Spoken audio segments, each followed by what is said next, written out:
Olá, eu sou o Lauro Jardim. Eu sou o Gabeira. Eu e o Gabeira estamos aqui gravando na manhã dessa terça-feira o nosso bate-papo semanal.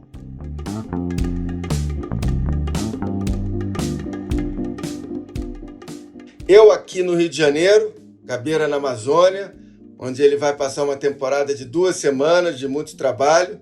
Por aqui também muito trabalho, até porque o que não falta é assunto para o nosso programa de hoje. A gente vai começar falando da demissão do ministro da Educação, Milton Ribeiro, que não resistiu nem a 10 dias de revelações apuradas pela imprensa a respeito do esquema de favorecimento aos pastores, a 2 pastores, na distribuição de verbas públicas. Pastores foram acusados de cobrar propina para distribuir essas verbas.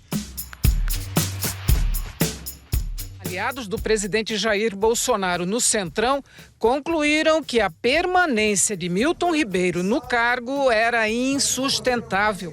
Ministros próximos a Bolsonaro o aconselharam a não botar a cara no fogo por Milton Ribeiro. Também vamos tratar da demissão do presidente da Petrobras, um ano depois de uma troca já pelo mesmo motivo do presidente da Petrobras, ou seja, a política de preço da empresa, de reajustes. Também vamos tratar dessa pataquada do ministro do TSE, o Raul Araújo, que ordenou a censura de manifestações políticas num festival de música. E ainda vamos conversar também sobre essa decisão do governador Eduardo Leite de permanecer no PSDB com esperança de ser o candidato da terceira via.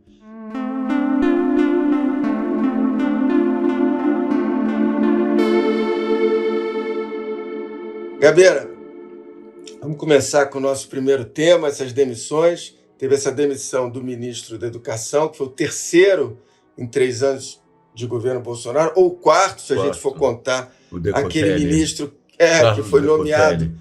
Isso, mas não chegou a assumir, porque descobriram na última hora que ele deu uma lustrada malandra no próprio currículo.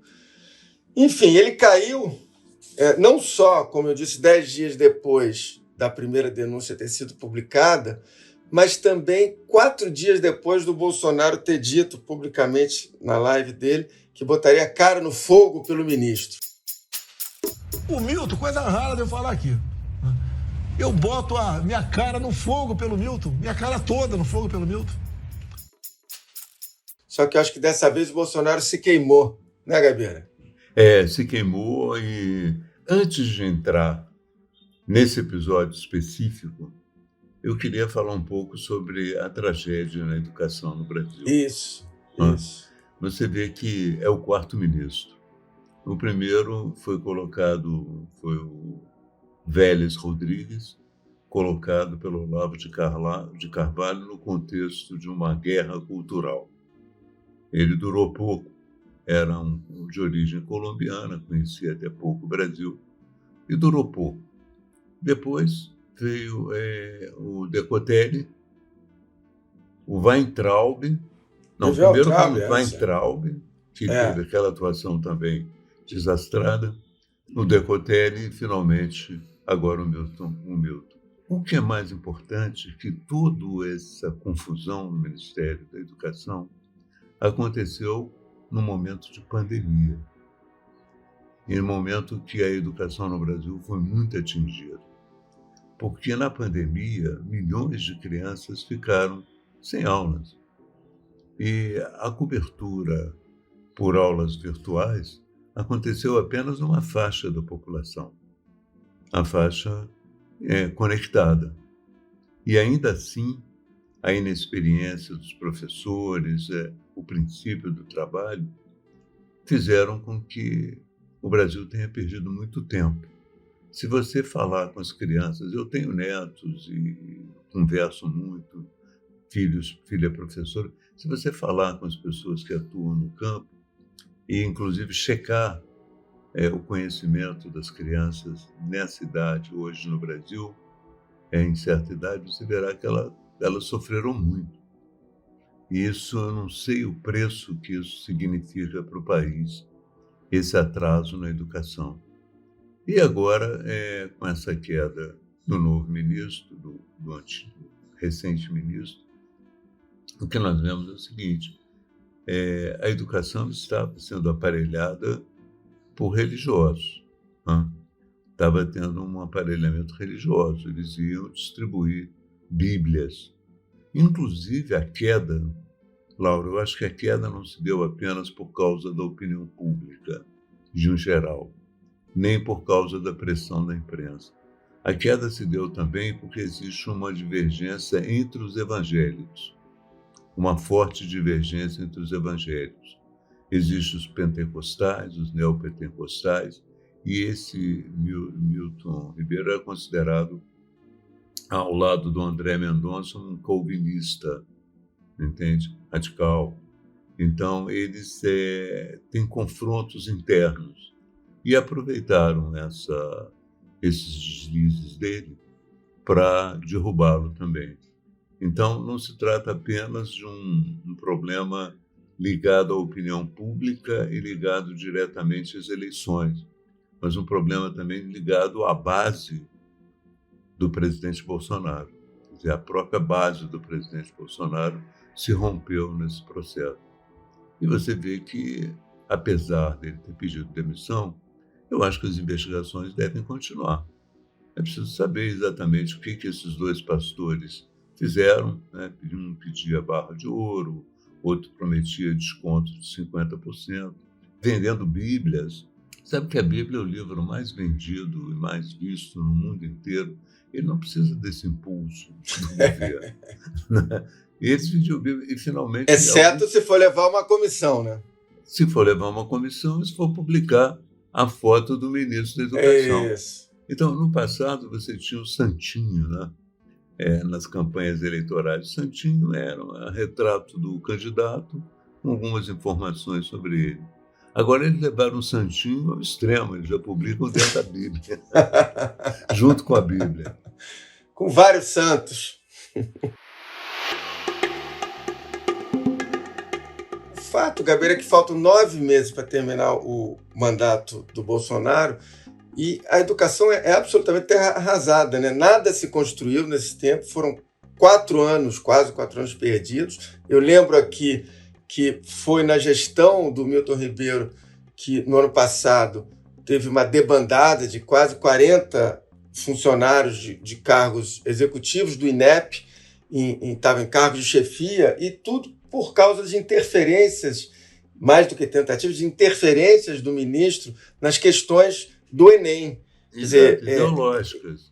Exato. Ele, na verdade, ele ficou quase 2 anos no cargo e ele entrou em junho de 2020, ou seja, já nesse início de pandemia, como você lembrou, e ele, no início, ele foi ali, ficou meio invisível, sobretudo porque ele sucedeu o Weintraub, que era um filho desencapado, enlouquecido, mas ele, aos poucos, ele foi operando ali, sabendo operar no que é aquele jardim das delícias do bolsonarismo, fazendo direitinho o dever de casa da pauta ideológica do conservadorismo, dos costumes e tal, com ataques homofóbicos, e, enfim, ele ganhou esse protagonismo aos poucos, perigoso. Não só ataque homofóbico, mas como referência a crianças com necessidade especial, dizendo que era um estorvo na sala de aula. Onde já se viu isso, poxa?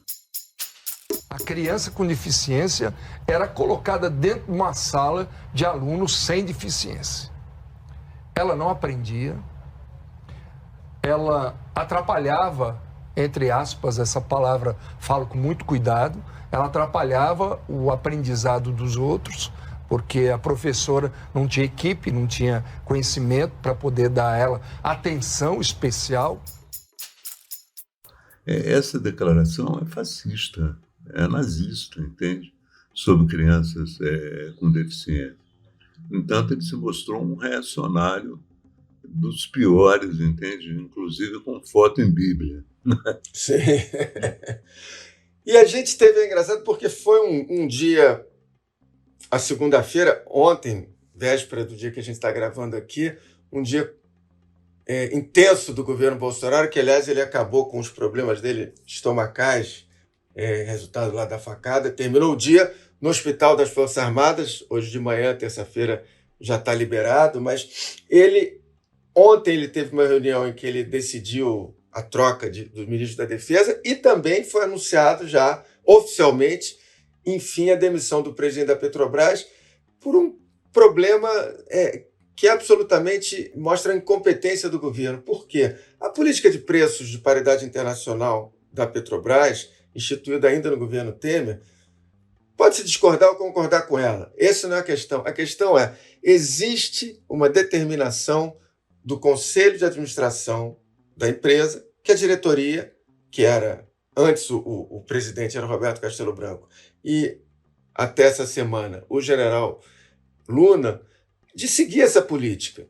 E ele estava seguindo a política. Quer dizer, o Bolsonaro precisa entender que, se ele quiser, ele precisa. E ele tem maioria no Conselho, embora alguns me digam que mesmo os conselheiros indicados por ele concordam com a política de paridade, ele deveria mudar a política, porque ele vai ter sempre esse problema. Nesse caso, aparentemente, ele está de novo jogando para a plateia, embora com uma pessoa que ele está colocando, que é o Adriano Pires, que ele entende do setor, é um consultor prestigiado, ouvido, mas ele também tem uma deficiência que tem que ser ressaltada aqui. A Petrobras é um gigante, é uma empresa, uma corporação fortíssima, de personalidade fortíssima, e o Adriano vai ter sua primeira experiência como executivo. Ele nunca geriu nada, ele é um consultor, um showman, one showman, quer dizer, ele trabalha sozinho com alguns poucos assessores para dar consultoria. Gerir a Petrobras, administrar a Petrobras é um desafio gigantesco para o que ele tem de currículo. Eu também acho. Eu, às vezes, acho que a ida do Adriano para a Petrobras, embora eu queira dizer que eu gosto dele, eu sigo as postagens dele, acompanho muito as análises que ele faz, mas eu considero assim um pouco como convocar um jornalista para treinar a seleção, entende? A pessoa tem experiência... Bom, se bem que vamos fazer uma ressalva aqui, João Saldanha. A única vez que isso aconteceu, deu certo, né? Mas eu tenho que admitir que é um caso excepcional. É João Saldanha, exatamente. Mas eu acho que é parecido você convocar uma pessoa que está na área da crítica, do conselho e tal, para gerir, né? Mas eu também observo que, pelas postagens dele, ele jamais fez alguma observação crítica profunda sobre a política de preço.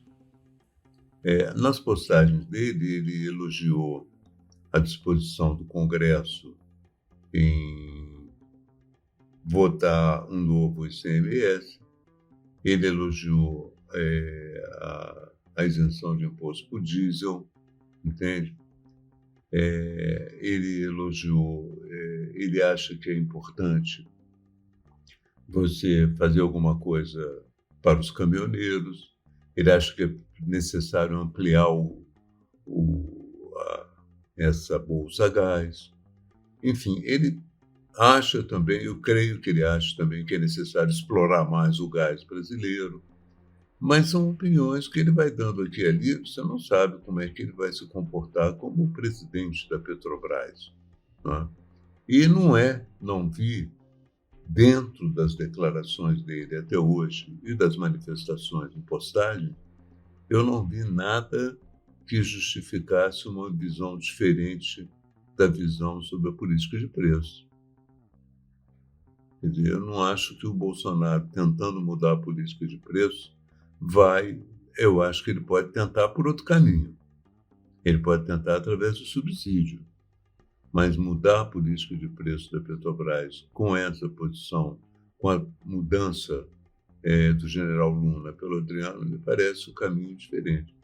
Eu tenho a impressão, eu li hoje, eu não estava bem informado, que o Adriano Pires tem contatos com o Centrão. Ele tem contatos com o Lira, com Arthur Lira e tal. O que é fato, Então, pode ser também que ele tenha sido colocado também, não é, pelo Centrão, e aí entram outros fatores.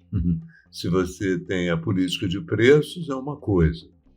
A política de um presidente da Petrobras com vínculos com o Centrão, é outra coisa também, é outro flanco que pode vir até problemas.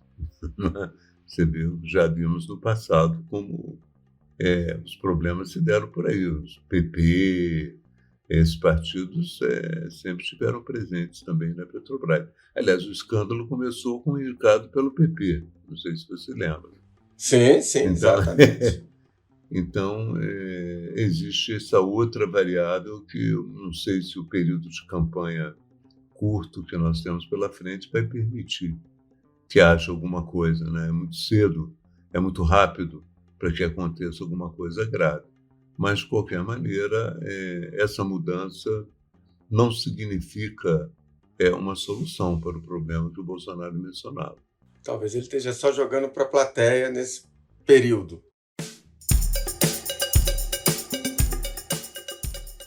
Aliás, falando em jogar para a plateia, vamos passar para o nosso outro assunto pelo seguinte, que é essa decisão do ministro Raul Araújo do TSE no fim de semana, que ele quis proibir a vaia no Festival de Música, que no fundo se trata disso, né? Formalmente a proibição era de manifestação política no Lollapalooza, para proibir campanha política antecipada, propaganda política antecipada, mas na prática o ministro ele achou que ia poder proibir vaias e aplausos. E por que eu estou dizendo jogar para a plateia? Pelo seguinte, Gabeira, antes de passar a palavra para você, ontem eu publiquei, ontem segunda-feira, no início da noite, que o Bolsonaro ligou para o Valdemar da Costa Neto para determinar que a ação que o PL impetrou no TSE ela fosse retirada. E, bom, isso... Um ministro me ligou ontem, próximo ao Bolsonaro, para me dizer isso e tal, e eu publiquei. Agora, ele me disse também, e eu evidentemente, eu e nem a torcida do Flamengo podemos acreditar nisso, ele disse assim, não, Lauro, o que aconteceu, acabou de acontecer isso, se você quiser publicar, e o Bolsonaro, eu quero dizer o seguinte, ele não sabia disso, quando ele soube, ele ficou irritadíssimo. Eu falei, como não sabia? Não, porque no fim de semana ele ficou muito ocupado com a questão do ministro da Educação e com a presidência da Petrobras e nem sabia que isso estava acontecendo. Eu falei, ministro, é impossível acreditar nisso. É impossível. É um assunto muito caro ao Bolsonaro, a área cultural e tal. Ele pode ter mudado de opinião, está tudo certo, e eu vou publicar. Agora, que ele não sabia é impossível. E aí, de novo, talvez ele... Aí ele assim, não, Lauro, porque ele é a favor da liberdade, esse é o mote dele. Eu falei, ministro, mas enfim, é para dizer o seguinte, desse sentido, ele também está aparentemente querendo enganar não sei quem, mas jogando para a plateia. O que eu acho que esse ministro iniciou o trabalho do TSE de uma forma muito estranha nessas eleições, né? Primeiro porque ele já havia negado um pedido para que fossem retirados outdoors com a cara do presidente fazendo propaganda. Imediatamente ele proíbe a manifestação dos artistas. Agora, o problema é o seguinte, essa concepção de que você elogiar um candidato ou condenar um candidato como indivíduo, você esteja fazendo campanha antecipada, é um problema muito sério. Porque, teoricamente, você não vai poder falar de candidatos. Sim. Até que a campanha seja autorizada. Você não pode dizer... E no caso do Bolsonaro, você viu o seguinte. O Bolsonaro, no mesmo fim de semana, vai uma pré-candidatura na qual ele se afirma ser o bem contra o mal. O nosso inimigo não é externo, é interno. Não é uma luta da esquerda contra a direita, é uma luta do bem contra o mal. E nós vamos vencer essa luta, porque eu estarei sempre na frente de vocês. Todos nós que estudamos democracia e tal, que esse discurso de ser o dono da verdade contra os outros, a encarnação do bem contra o mal, é um discurso autoritário.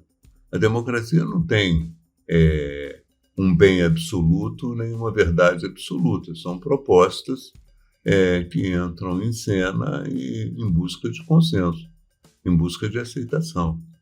Então, ele faz isso imediatamente, ou na mesma semana em que acontece essa restrição, é muito grave, porque você não pode. Quando existe um fator também que é preciso examinar, e o ministro certamente não examinou, ele foi muito condenado, né? Ele foi condenado pelo Celso de Mello numa nota. O Celso de Mello foi um ministro importante do Supremo.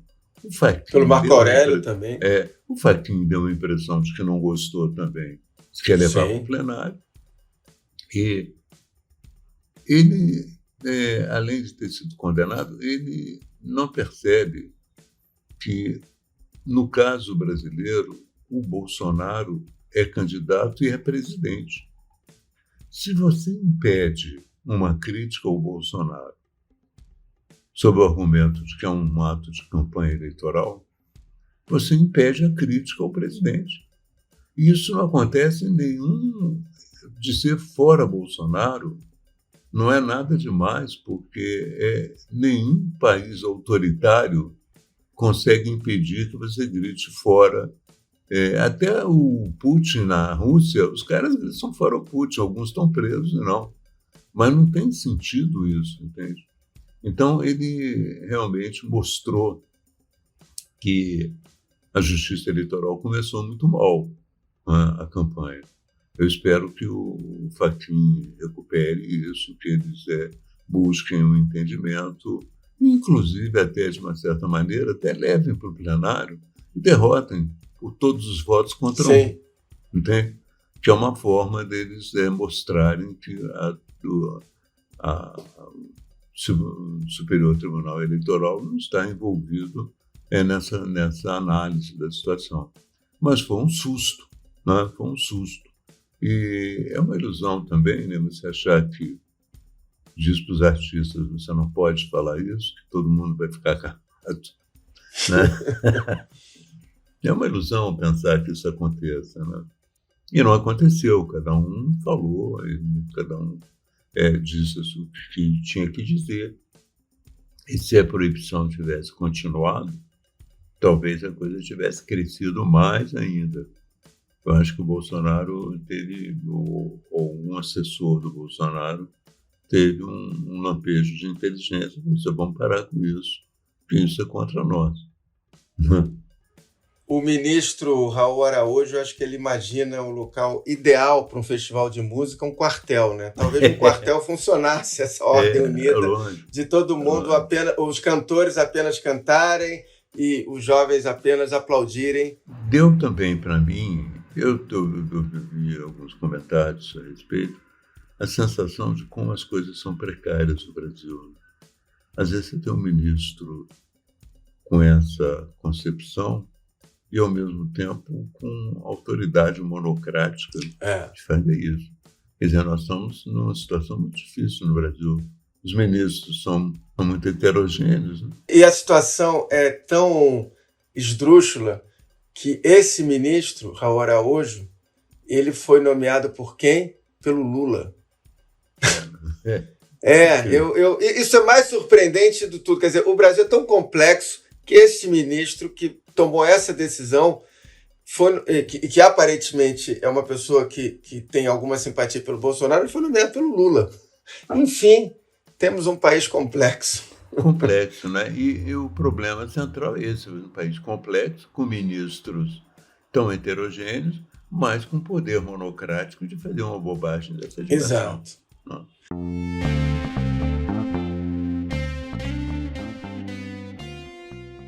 Gabeira, vamos para o nosso último bloco, vamos tratar de eleições presidenciais, que de alguma maneira a gente já começou a tratar com esse assunto do festival.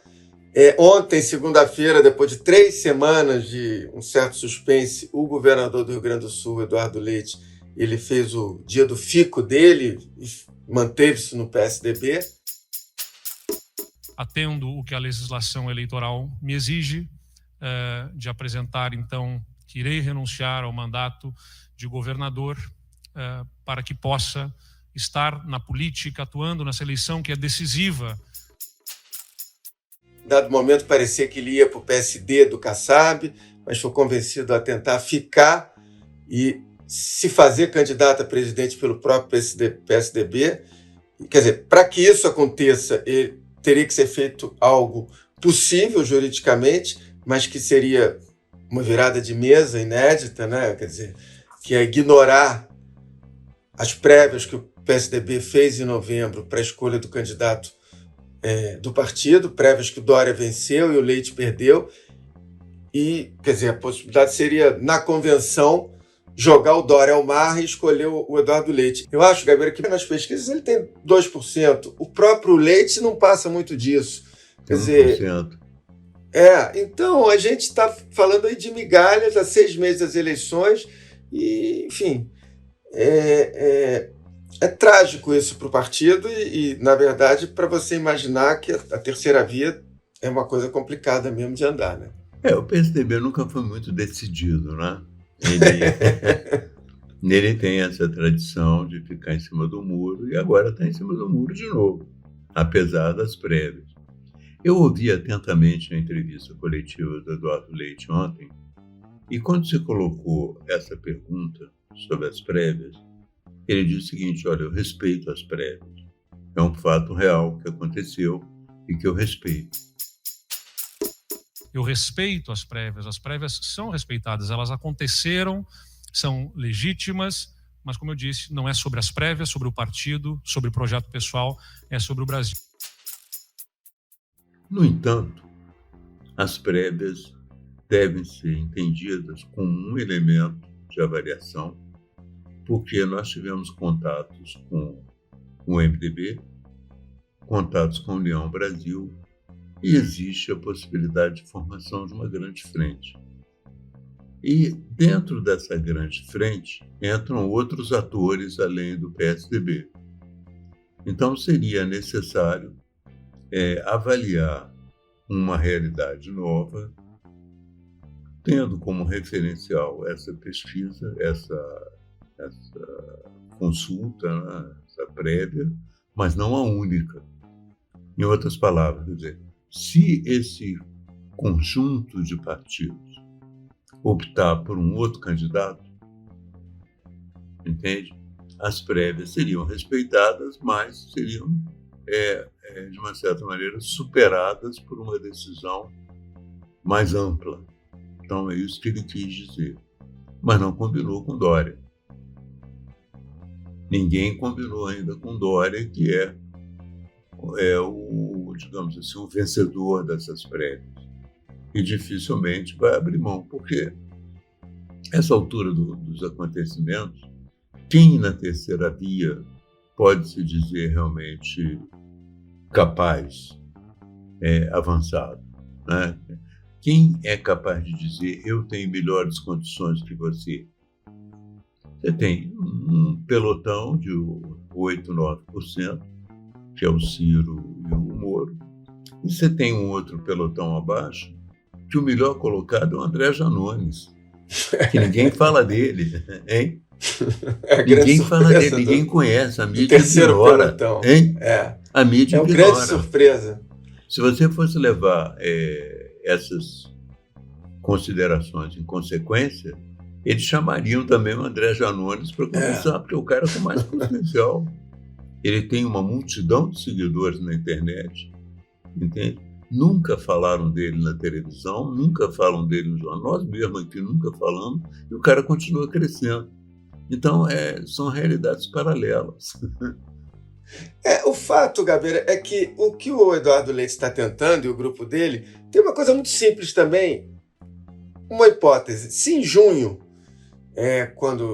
se em junho o Eduardo Leite, por algum motivo, ele tivesse lá os 8 pontos na pesquisa que mais ou menos o Moro e o Ciro têm, naturalmente, o Dória, queira ou não queira, ia acontecer isso, dele virar o candidato com o apoio do União Brasil e com o apoio do MDB e botaria a Simone Tebet de vice. Agora, então, assim, no fundo, é uma discussão meio extemporânea, porque se ele crescer de agora, final de março, até junho, é inevitável que ele vire esse candidato. Se ele continuar com os 2 pontos que ele tem, ou 1 na pesquisa, Nada disso vai acontecer. Ele fez uma aposta. Eu, particularmente, acho que não terá nenhum evento especial na campanha entre agora e junho que justifique uma subida do Eduardo Leite. Eu não vejo esse momento. Não vai ter debate, ainda não vai ter um envolvimento maior da população com a eleição. Então, eu acho, assim, praticamente impossível ele dar esse salto que ele pretende e que, se ele conseguisse, ele se tornaria o candidato, sim. Nós vamos continuar nesse pântano, né? Ali, essa chamada terceira via, uma vez que não há nenhum crescimento, nenhuma razão para o crescimento. A única exceção que eu faria era o candidato ter uma capacidade de intervenção na conjuntura brasileira, que ele se tornasse protagonista, entende? Tivesse um protagonismo interessante e tal, aí ele poderia, de uma certa maneira, ir começando a galvanizar. Mas isso não acontece, entende? Quer dizer, como eu te disse, a única pessoa que eu tenho observado tem crescido sistematicamente em número de seguidores em pontos da pesquisa é exatamente aquele que ninguém fala dele e desconhece, que é o André Janone.